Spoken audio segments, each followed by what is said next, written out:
Hi, folks. Welcome back. I'm joined again today by Frank Spearey. Frank is going to tell us a bit more about his time in the CAF from the 60s on the HMCS Bonaventure, or the Bonnie for some of those folks. So, Frank, over to you. Yes, thank you, Rick. Good afternoon. Yes, it's Frank Spearey Talk, second podcast. Continuing the story from Cyprus. So once we deposited Cyprus and we left there, and we were heading for Norfolk, Virginia, because the Americans decided that we should have jet planes on the Bonaventure, and they recommended that we have the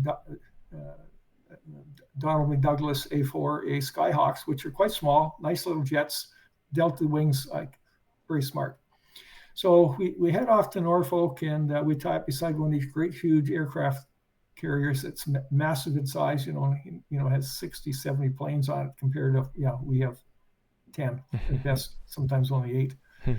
And so the decision is that we're going to sail out to Chesapeake Bay the next day, and they're going to have 2 planes come over and land on the ship. One's just as a trainer, and the other guy's got imitation rockets and bombs and fuel tanks and stuff, just to make sure that this kind of equipment with weight, how the aircraft is going to land. So we sail out to Chesapeake Bay. Beautiful sunny day, no waves, beautiful day. I'm out on the flight deck as usual behind the crane. That's where I usually stay during flying stations. And so we can hear the pilots as they're coming. Both of them, their PA system is on the deck. Everybody can hear what's going on. So they make a couple passes over the ship, and the first guy says, I can't. He said, it's too small. He said, I'm going back to Norfolk, sorry. The other guy says, I'm coming in. He said, I'm coming in hot. He said, make sure everybody's cleared on the deck. And you could see him coming in fairly quick, and he hit the deck hard, crash, and he caught the last wire, and which means he stopped about 40 feet before he would fall off the angle of the ship. Oh boy! And off come these rockets and stuff, and they just went off the end, smashed the deck, and into the ocean they went, because our aircraft were tied up in the front, so they were safe.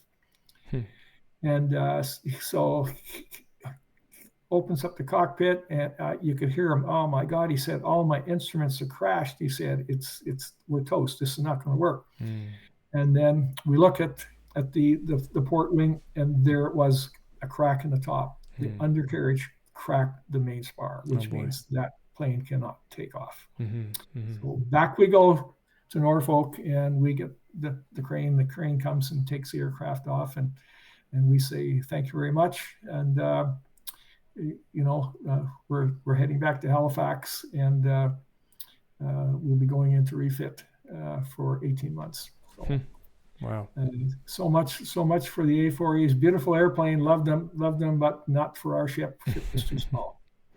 Just remind me too, because you mentioned this before, but just remind me in terms of the cost to Canada. Like the U.S. had come up with this deal. So what was that cost? How was it going to work? Well, the thing is, they were going to charge us $1 a plane with all the supporting equipment that goes with it for maintenance and stuff like that. And I don't know the number of planes, probably 20, for a small squadron. There would be a new squadron of aircraft which would use up one of the hangars from the old Banshees. So we've already had some new helicopters, but there was room for them. We would have made room for them if it had worked. But was a good deal. Unfortunately, not. Good idea at the time, but then things just kind of went sideways or crossways, or that's what, however you want to put it. Yeah.